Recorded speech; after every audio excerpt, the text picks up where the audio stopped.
Good morning students. तो चलिए शुरू करते हैं आज का सेशन। मैं जयनंदन कुमार आप सबों का स्वागत करता हूं।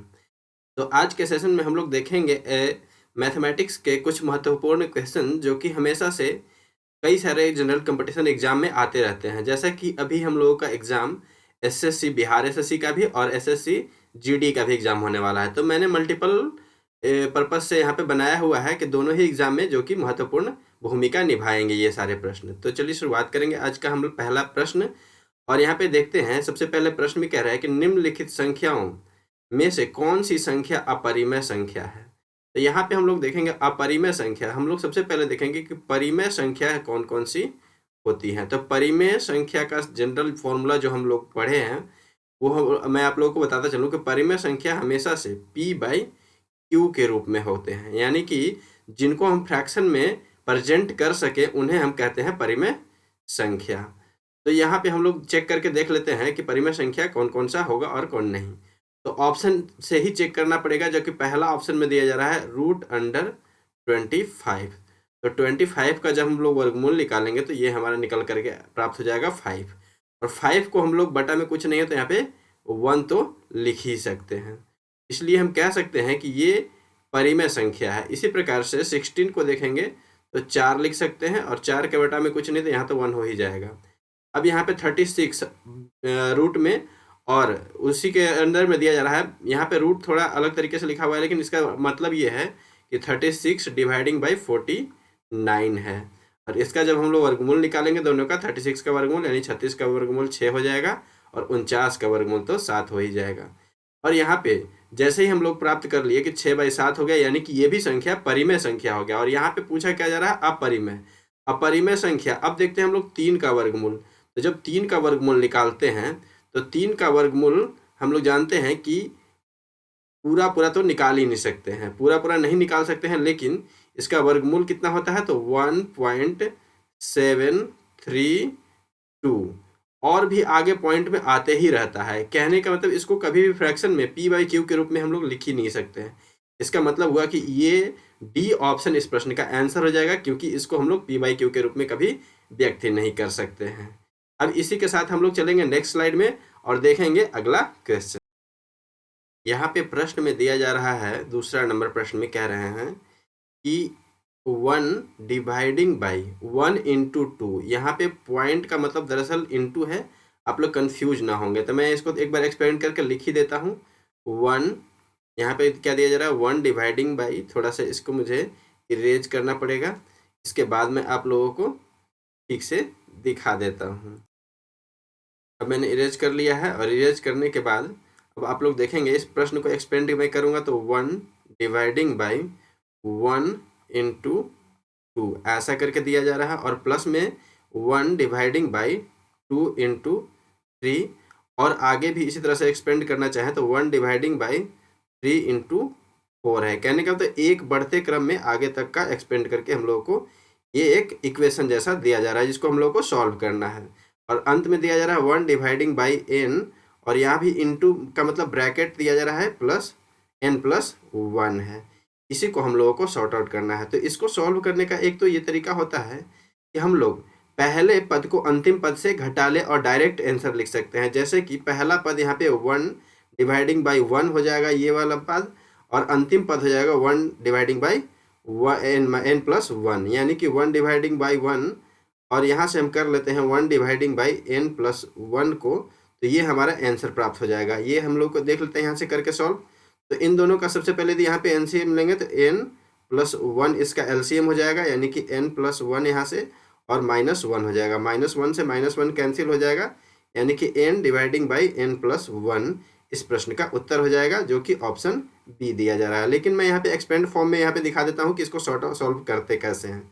इसको सॉल्व करने के लिए 1 डिवाइडिंग बाई 1 और 1 डिवाइडिंग बाई 2 इसको हम लोग ब्रेक करके लिख देते हैं। किसको, 1 डिवाइडिंग बाई 1/2 था, इसी को हम लोग ब्रेक कर देंगे। और ठीक इसी प्रकार से 1 डिवाइडिंग बाई 1/2 और -1 डिवाइडिंग बाई 3, और इसी प्रकार से 1 डिवाइडिंग बाई 3 -1 डिवाइडिंग बाई 4 इसको लिख सकते हैं। ऐसा कहेंगे क्यों लिख पा रहे हैं, तो ऐसा हम लोग इसलिए लिख रहे हैं कि इसको यदि फिर से सॉल्व करेंगे 1 डिवाइडिंग बाई 1 -1 डिवाइडिंग बाई 2 तो पहले वाला पद हम लोगों को प्राप्त हो जाएगा। इसका मैं आपको सॉल्व करके दिखा भी दूंगा। अब आगे हम लोग देखते हैं 1 dividing by n minus 1 dividing by n plus 1 हो जाएगा। अब यहाँ पे देखेंगे -1/2 से +1/2, -1/3 से +1/3, -1/4, और इधर भी एक्सपेंड यदि करते तो यहाँ भी हम लोगों को प्राप्त हो जाता है और यहाँ भी हम लोगों को 1/n कैंसिल हो जाएगा, यानी कि बचेगा क्या, तो 1 dividing by 1 minus 1 dividing by n plus 1 बचेगा, जो कि यहाँ हम लोगों ने प्राप्त किया था। और इसके बाद का कैलकुलेशन तो मैंने कर ही दिया है। तो यहाँ पे हम लोगों को प्राप्त क्या हो जाएगा, n dividing by n plus 1 प्राप्त हो जाएगा। मैंने कहा था कि ये कैसे प्राप्त हुआ है, 1 dividing by 1 minus 1 dividing by 2, इसको मैंने कहा था कि सॉल्व करके मैं आपको दिखा देता हूँ। इसको यदि सॉल्व करेंगे तो 2 तो प्राप्त हो ही जाएगा, और 2 माइनस 1 करेंगे, यानी कि कह सकते हैं 1 डिवाइडिंग बाई 2 प्राप्त हो गया, और इनटू में तो हम लोग 1 लिख ही सकते हैं। इसी प्रकार से हर एक पद को यदि एक्सपेंड करके फिर से जो लिखे हैं उसको फिर से कैलकुलेट करेंगे तो ये वाला पहले वाला पद हम लोगों को प्राप्त हो जाता है, यानी कि इस प्रश्न का उत्तर ऑप्शन बी यहाँ पे सही हो जाएगा। अब हम लोग चलते हैं नेक्स्ट स्लाइड पे और अगला क्वेश्चन हम लोग देखेंगे। वहाँ पे इस प्रश्न में कहा जा रहा है कि एक भिन्न के अंश से, एक भिन्न का हर अंश से 5 अधिक है। एक भिन्न का अंश जो है वो एक भिन्न का हर अंश से 5 अधिक है। यदि भिन्न के अंश में 7 जोड़ दिया जाए तो भिन्न का मान 8/7 हो जाएगा। सबसे पहले हम लोग देखते हैं कि अंश और हर कहते हैं किसको हैं। तो ऊपर वाला जो भाग होता है उसको हम लोग अंश कहते हैं, और नीचे वाला भिन्न के भाग को हम लोग हर कह देते हैं।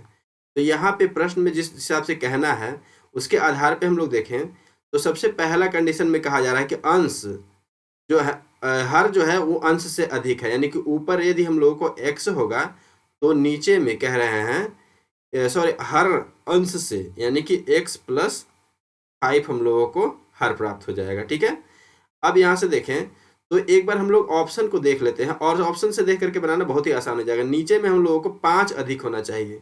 अब यहाँ पे पहला ऑप्शन में देखें तो 9 है, और 9 में यदि हम लोग +5 यदि ऐड करेंगे तो 9 5 14, यानी कि पहला ऑप्शन हम लोग रख के देख सकते हैं।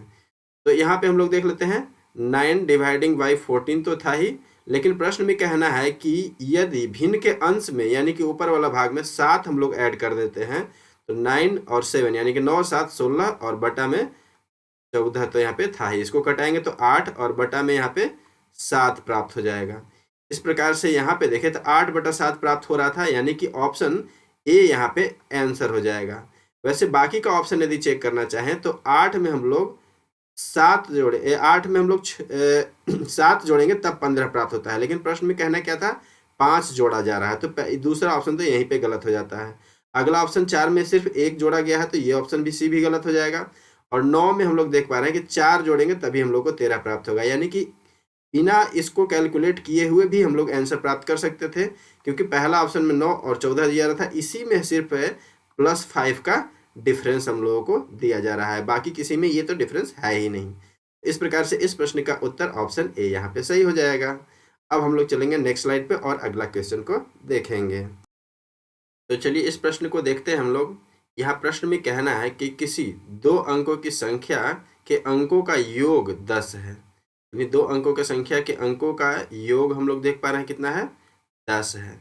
आगे कहना है कि यदि संख्या में से 18 घटा दिया जाता है तो संख्या में इकाई तथा दहाई अंक उलट जाते हैं, तो संख्या क्या होगा। इस प्रश्न को बनाने के लिए इस तरह के जब भी प्रश्न हम लोगों को प्राप्त होते हैं तो इसका सबसे अच्छा तरीका होता है कि हम लोग ऑप्शन मेथड ही अप्लाई करें। तो सबसे ऑप्शन मेथड हम लोग 64 पहला ऑप्शन को रख के देखते हैं। तो यहाँ पे अंकों का योग यानी कि 6 और +4 दोनों को मिलाकर के 10 होना चाहिए, तो जो कि यहाँ पे प्राप्त हो रहे हैं। तो कहना था कि इसमें से 18 घटा दिया जाता है, यानी कि 64 में से हम लोग जब 18 घटा लेंगे तो 64 में से 18 घटाने के बाद हम लोग को प्राप्त हो जाएगा 46। तो यही तो प्रश्न में कहना था कि इकाई अंक के स्थान पे पहले से 4 था और अब हम लोग को दहाई अंक पे 4 चला गया। पहले से दहाई अंक पे 6 था तो अब इकाई अंक पे 6 प्राप्त हो गया, यानी कि इकाई और दहाई का अंक जो है वो पलट जाता है, यानी कि पहला ऑप्शन इस प्रश्न का उत्तर हो जाएगा।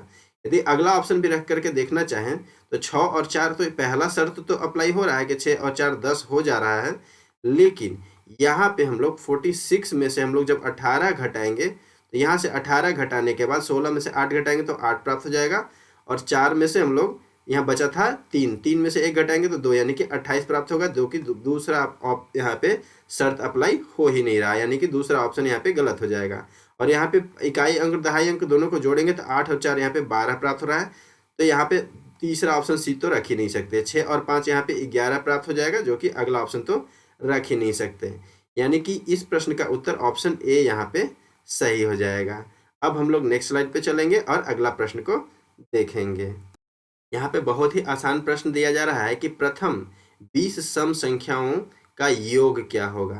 तो इसके लिए मैं आज आप लोगों को एक बेहतर सा ट्रिक बताने जा रहा हूँ कि जब भी कहेगा प्रश्न में कि सम संख्याओं का योग क्या होगा, ठीक है, जब सम संख्याओं का योग जब भी पूछा जाएगा और प्रथम सम संख्याओं का योग पूछा जाएगा, तो सम संख्या को मैं मान लेता हूँ n है, तो n इंटू n प्लस 1 जब हम लोग कर देते हैं तो सम संख्याओं का योग प्राप्त हो जाता है। और यहीं पे यदि पूछा होता है कि विषम संख्याओं का योग क्या होगा, तो विषम संख्याओं का योग निकालने के लिए हम लोग करते क्या हैं, तो यहाँ पे n का स्क्वायर कर देते हैं। तो इस प्रश्न में सम संख्या पूछा जा रहा है, यानी कि 20 और 20 में हम लोग बढ़ा करके 1 से गुना करेंगे, यानी कि 21 से। तो यहाँ पे 21 दूना 42 यानी कि 42 यानी कि 420 प्राप्त हो जाएगा, जो कि इस प्रश्न का उत्तर ऑप्शन ए यहाँ पे सही हो जाएगा। यदि विषम यहाँ पे सम के जगह पे विषम पूछा होता तो हम लोगों को 400 प्राप्त होता, और ये तो कभी प्राप्त होगा ही नहीं, क्योंकि 20 गुना 20 यहाँ पे 400 होता। तो बाकी का ऑप्शन यहाँ पे देख पा रहे हैं, सी, बी और डी यहाँ पे गलत हो जाएंगे। तो इसी के साथ हम अब नेक्स्ट स्लाइड पे चलेंगे और अगला क्वेश्चन को देखते हैं। इस प्रश्न में दिया जा रहा है कि 1 से 21 तक की सभी विषम संख्याओं का योगफल क्या होगा। तो यहाँ पे आप लोग देखेंगे, पिछला प्रश्न में मैंने जो बताया था उसका हम लोग इसमें इस्तेमाल कर सकते थे, लेकिन यहाँ पे ये नहीं कह रहा कि 20 संख्याओं का या फिर 21 संख्याओं का, यहाँ कह रहे कि 21 तक के संख्याओं का। तो 1 से ले करके और 21 तक में विषम संख्याएं कितनी होंगी, इसको निकालने का मैं यदि तरीका बता दूं आप लोगों को, तो हम लोग निकाल पाएंगे कि विषम संख्याओं का योग क्या होगा। तो विषम संख्या निकालने के लिए यहाँ पे करते हैं n और प्लस यहाँ पे, या फिर कह दें अंतिम वाला पद जो होगा वहाँ पे, जिसको कि मैं 1 से 21 तक, तो दोनों को जोड़ देते हैं और डिवाइड कर देते हैं हम लोग 2 से, यानी कि 21 और प्लस 1 यहाँ पे कर लें तो हम लोगों को प्राप्त हो जाएगा 22, और उसमें हम लोग 2 से डिवाइड कर देंगे तो प्राप्त हो जाएगा 11। यानी कि इसी को हम कह सकते हैं कि प्रथम 11 सम 11 विषम संख्याओं का 11 विषम संख्याओं का योग क्या होगा, जिसका कि मैंने आप लोगों को फॉर्मूला बताया हुआ है। तो इस प्रश्न को मैं बना नहीं रहा हूँ, सबसे अंत में मैं इसको बताऊंगा, तब तक आप लोग इसको कमेंट करें पिछला ट्रिक्स को देख करके कि इसका उत्तर क्या होने वाला है। और अब हम लोग चलेंगे नेक्स्ट स्लाइड पे और देखेंगे अगला प्रश्न को। इस प्रश्न में कह रहे हैं कि ए, बी, सी, डी और ई का माध्य 36 यानी कि 36 है। यदि बी, डी और ई का माध्य 32 हो तो ए और सी का माध्य क्या होगा। इस तरह के प्रश्नों को बनाने के लिए सबसे बेहतर सा तरीका है कि हम लोग योग प्राप्त करें, और योग प्राप्त करने का तरीका बेहतर सा आसान सा तरीका, योग बराबर क्या होता है, तो संख्या और उसमें हम लोग गुना कर देते हैं माध्य कह लें या फिर औसत से। माध्य जिसको कहा जाता है उसी को हम लोग कह सकते हैं औसत से, ठीक है। तो अब हम लोग यहाँ पे देख पा रहे हैं कि संख्या किसका निकालना है योग, तो A plus B plus C plus D और प्लस ई, 5 संख्याएं हैं और इनका संख्या कितना है, संख्या 5 है और माध्य यहाँ पे दिया जा रहा है कि 36 है। 36 में 5 से गुना करेंगे तो 180 यानी कि 180 प्राप्त हो जाएगा। अब आगे प्रश्न में कहना था कि b प्लस डी प्लस ई, प्लस मैं अपनी तरफ से लिख रहा हूँ, वहाँ तो दिया जा रहा है माध्य, तो माध्य में हम लोग गुना करते संख्या से जो कि यहाँ पे 3 है और इसका माध्य दिया जा रहा था कि 32 है। 32 में हम लोग 3 से गुना करेंगे तो 3 दूना 6 और 3 तिया का 9 यानी कि 96 प्राप्त हो जाएगा। अब यहाँ से इन दोनों को घटा लें तो हम लोग को घटाने के बाद प्राप्त क्या हो जाएगा, देखेंगे b से b कैंसिल, d से d कैंसिल और e से e कैंसिल, यानी कि a प्लस c हम लोगों को प्राप्त हो जाएगा।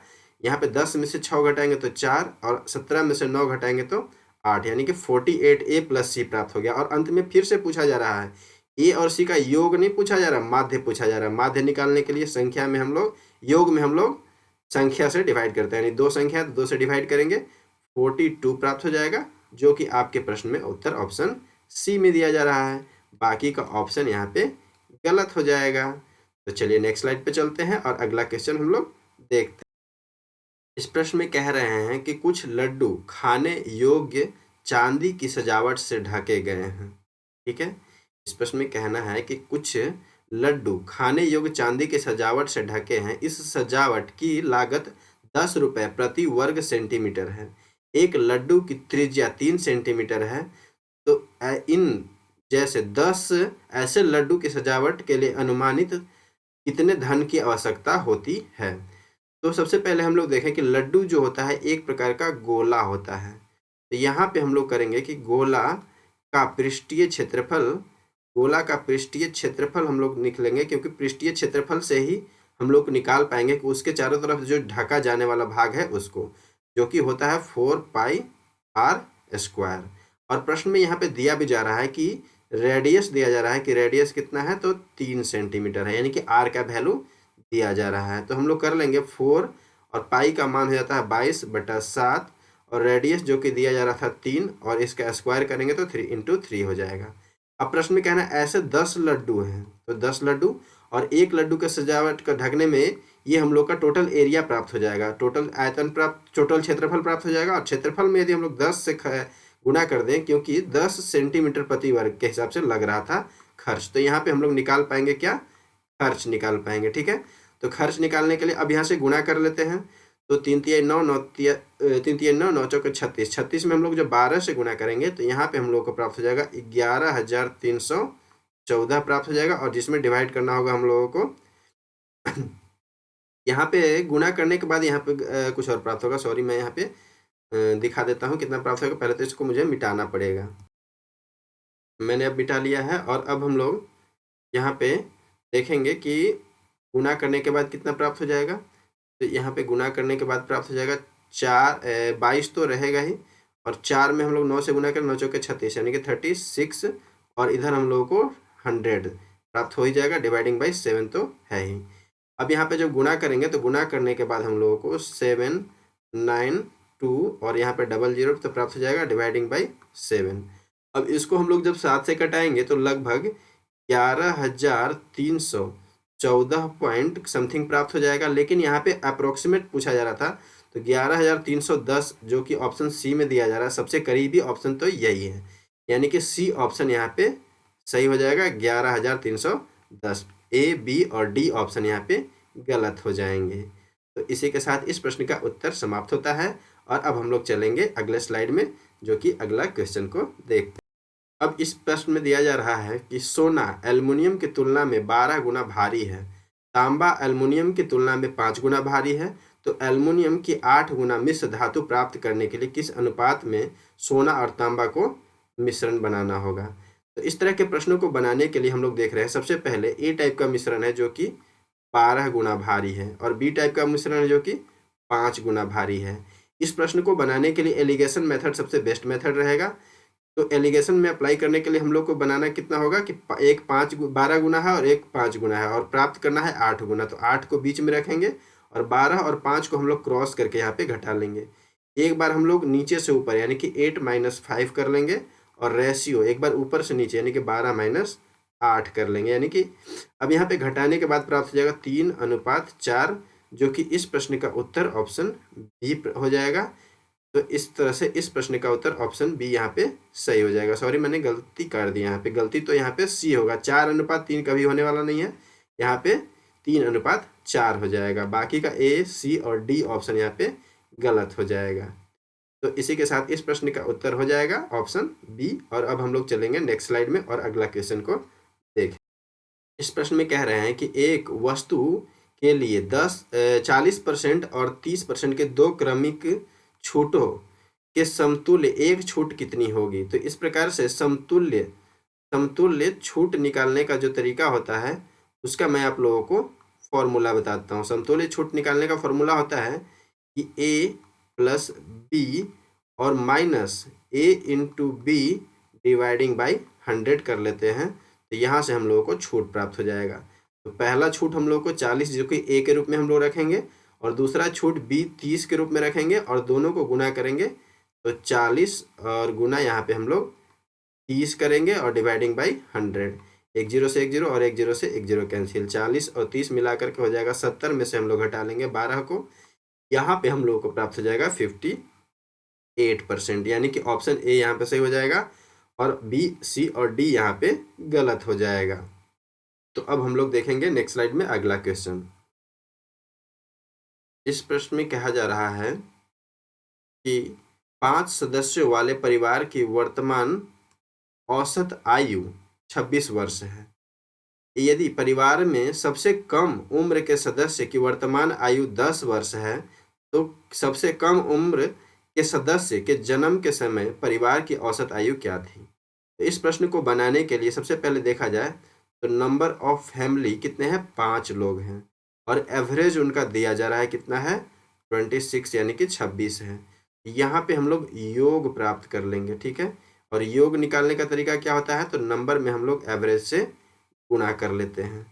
तो यहाँ पे ठीक इसी के सामने मैं योग भी लिख देता हूँ। 26 में 5 से गुणा करेंगे तो हम लोगों को 130 प्राप्त हो जाएगा, लेकिन ये वर्तमान का था। कब का, वर्तमान का था। अब प्रश्न में कह रहे हैं कि सबसे छोटे कम उम्र के सदस्य की आयु 10 वर्ष है, यानी कि 10 वर्ष पूर्व हम लोगों को पहुंचना पड़ेगा। 10 वर्ष पूर्व इन पांचों का हम लोग देख लेते हैं कि एवरेज क्या होगा।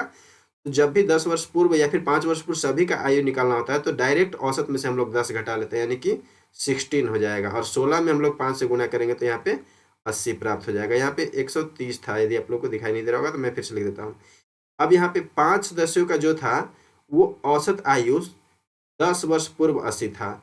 हालांकि उस समय छोटा सदस्य का जन्म ही हुआ था, जो कि जिसका जन्म होगा उसका आयु तो 0 वर्ष रहेगा, यानी कि बाकी 4 सदस्यों का आयु हम कह सकते थे कि कितना है, 80 वर्ष है। तो जब 4 सदस्यों का आयु 80 वर्ष है तो 4 से इसमें डिवाइड करेंगे तो यहाँ पे हम लोग को प्राप्त हो जाएगा एवरेज, यानी कि 4 से कटा दे 80 को तो 20 बार में कट जाएगा, यानी कि ऑप्शन सी इस प्रश्न का सही उत्तर हो जाएगा। ए, बी और डी ऑप्शन यहाँ पे गलत हो जाएगा। तो अब हम लोग चलेंगे नेक्स्ट स्लाइड पे और अगला क्वेश्चन को देख।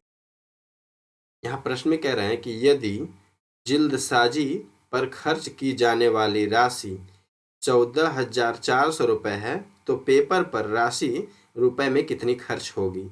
तो सबसे पहले ग्राफ में देखेंगे हम लोग। तो जिल्दसाज का प्रतिशत कितना दिया जा रहा है, 12% दिया जा रहा है और इसका वैल्यू हम लोग को प्रश्न में दिया जा रहा है कि 14,400 है, ठीक है। तो अब प्रश्न में कह रहा है कि पेपर पर कितना खर्च हुआ, जो कि प्रश्न में दिया जा रहा है कि 14% है। तो 14% का वैल्यू क्या होगा हम लोग को निकालना होगा। यहाँ से एक ही नियम से हम लोग निकालेंगे सबसे बेहतर तरीका से। तो 12 से घटा देंगे 144 को तो ये कट जाएगा 1212 में, यानी कि हम कह सकते हैं कि 1% का वैल्यू यहाँ से प्राप्त हो जाएगा 1200। अब निकालना है 14% का वैल्यू, तो 1200 में हम लोग को गुना करना पड़ेगा 14 से। 1200 में जब 14 से गुना करेंगे तो 168 यानी कि 16,800 हम लोग को प्राप्त हो जाएगा, जो कि ऑप्शन ए में दिया जा रहा है। ए सही उत्तर हो जाएगा और बी, सी और डी यहाँ पे गलत उत्तर हो जाएंगे। तो अब हम लोग चलेंगे नेक्स्ट स्लाइड पे और अगला क्वेश्चन देखें।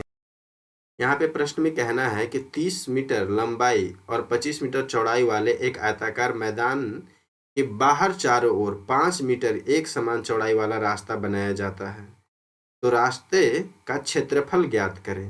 कहने का मतलब यहाँ पे मैंने एक बना भी दिया है आप लोगों के सामने। तो सबसे पहले 30 मीटर लंबाई और 25 मीटर चौड़ाई वाला एक मैदान है और इसके बाहर चारों तरफ 5 मीटर, यानी कि यहाँ भी 5 मीटर होगा और यहाँ भी 5 मीटर होगा, यानी कि 30 यदि यहाँ से यहाँ तक था तो बाहर वाला क्षेत्र 5 उधर से बढ़ गया और 5 इधर से, यानी कि यहाँ पे 40 अब लंबाई हो जाएगा। और ठीक इसी प्रकार से 25 इधर से था और 5 इधर बढ़ गया तो 30 और 30 में 5 और बढ़ जाएगा, यानी कि 35 अब हो जाएगा बड़ा वाला क्षेत्र। तो रास्ते का क्षेत्रफल निकालने के लिए हम लोग बड़ा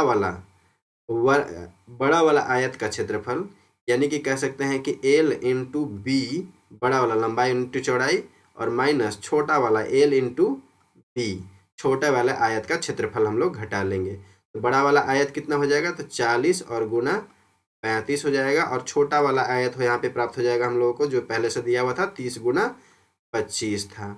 अब 35 में हम लोग 40 से गुना करेंगे तो यहाँ पे 1400 जो कि 1400 प्राप्त हो जाएगा और 25 में 30 से गुणा करेंगे तो यहाँ पे 750 प्राप्त हो जाएगा और इन दोनों को घटाने के बाद हम लोग को 650 प्राप्त हो जाएगा, जो कि ऑप्शन नंबर ए में दिया जा रहा है। इस प्रकार से ए ऑप्शन सही हो जाएगा, बी, सी और डी यहाँ पे गलत हो जाएंगे। तो इसी के साथ अब हम लोग नेक्स्ट स्लाइड पे चलेंगे और अगला क्वेश्चन देखते हैं। इस प्रश्न में कह रहे हैं कि एक छात्र ने क्रमशः अंग्रेजी, गणित, भौतिकी, जीव विज्ञान और रसायन विज्ञान में 78, 77, 68, 76 और 78 अंक प्राप्त किए। उसके औसत अंक ज्ञात कीजिए। तो औसत अंक निकालने के लिए हम लोग करते क्या है, औसत अंक बराबर फॉर्मूला होता है योग और बटा में हम लोग डिवाइड कर देते हैं संख्या से।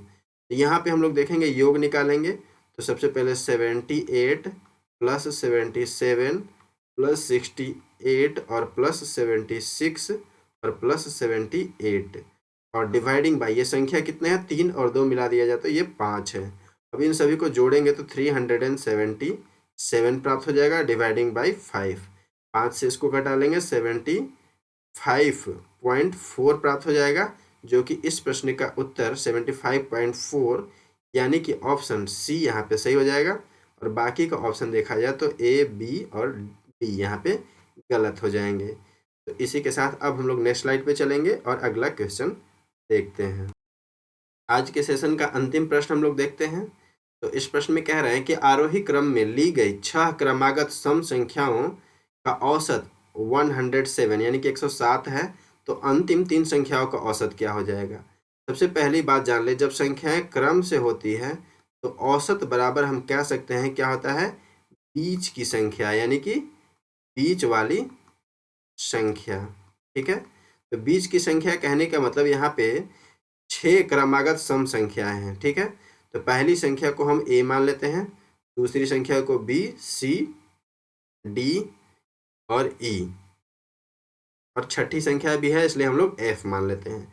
इसमें से बीच की संख्या कौन सी होगी, यदि क्रम से है तो 3 इधर और 3 इधर, यानी कि 3 और उधर और 3 इधर के बीच में संख्या जो होगी 107, यही इस क्रम की संख्याओं का औसत होगा। और यहाँ पे कह रहे हैं कि सम संख्या 307 के बाद अगली क्रम संख्या कौन सी हो जाएगी, तो सॉरी 307 नहीं, 107 के बाद कहना था प्रश्न में ना, 107 कहना था, तो मैं थोड़ा सा इरेज कर लेता हूँ। 107 के बाद हम लोग देखेंगे तो अगली संख्या जो होती है 108 और अगली संख्या 110 और अगली संख्या देखें तो 112, अगली सम संख्या, क्योंकि यहाँ से क्रम में सम संख्या दी जा रही थी और बीच वाली संख्या को हम लोग यहाँ पे इग्नोर करके चलेंगे। अब कह रहे थे अंतिम 3 संख्याओं का औसत क्या होगा, तो अंतिम 3 संख्याएं 108, 110 और 112 में बीच की संख्या कौन है, तो यहाँ पे मैंने बताया था कि औसत बराबर क्या होता है, बीच की संख्या, और बीच की संख्या हम लोग देख रहे हैं कि 110 है, यानी कि ऑप्शन बी यहाँ पे उत्तर हो जाएगा। यदि पूछता कि पहली 3 संख्याओं का औसत क्या होगा, तो 107 से हम लोग कम कर लेते, संख्या हो जाता कितना 106, और उससे कम कर लेते तो 104, और उससे कम कर लेते तो 102 प्राप्त हो जाता है, यानी कि पहला 3 संख्याओं का पूछता तो 104 इस प्रश्न का उत्तर हो सकता था। लेकिन यहाँ पे अंतिम संख्या पूछा था तो अंतिम 3 संख्याओं का औसत यहाँ पे 110 हो जाएगा उत्तर। और इसी के साथ आज का सेशन हम लोग कंप्लीट कर सकते हैं, लेकिन मैंने बीच में एक प्रश्न आप लोगों के लिए छोड़ दिया था बनाने के लिए, मैं उसका भी उत्तर आप लोग को सॉल्यूशन करके बताते चलता हूँ। तो उसका सॉल्यूशन देखेंगे हम स्लाइड में जा करके। यहाँ पे मैंने आप लोगों के लिए सेशन में छोड़ दिया था, यहाँ पे दिखा दूँ 1 से लेकर के 21 तक की सभी सभी विषम संख्याओं का योगफल। विषम संख्याओं का योगफल निकालने का तरीका मैंने कहा था कि n का स्क्वायर सिर्फ कर देते हैं, लेकिन ये तब करते हैं जब संख्याएं कितनी है ये पता हो, और संख्याएं कितनी है ये निकालने का तरीका मैंने बता दिया कि 1 जोड़ करके और 2 से डिवाइड कर देते हैं, जो कि हमने आप लोगों को यहाँ निकाल करके भी बताया था। तो 11 का यहाँ सिर्फ हम लोग करेंगे क्या, स्क्वायर करेंगे, जो कि प्राप्त हो जाएगा 121। इस प्रश्न का उत्तर ऑप्शन बी यहाँ पे सही हो जाएगा। या फिर यहाँ पे निकालने का योग निकालने का एक और तरीका मैं बताता हूँ, जब लगातार कहेगा 1 से लेके 21 तक या फिर कितना तक भी, तो सबसे पहले 1 को जोड़ दें और अंतिम संख्या जहाँ तक कह रहा है उसको जोड़ दें। 21 तक कहेंगे तो 21 को और डिवाइडिंग बाई 2, और इसी पूरा का हम लोग स्क्वायर कर लेते हैं। यहाँ से देख रहे हैं कि 22 और बटा में 2 है, इसको कटाएंगे तो प्राप्त हो जाएगा 11 और 11 का भी यहाँ पे फिर से हम लोग स्क्वायर कर लेंगे तो ये हम लोग को प्राप्त हो जाएगा 121, यानी कि ऑप्शन बी यहाँ पे सही उत्तर हो जाएगा। तो इसी के साथ थैंक यू।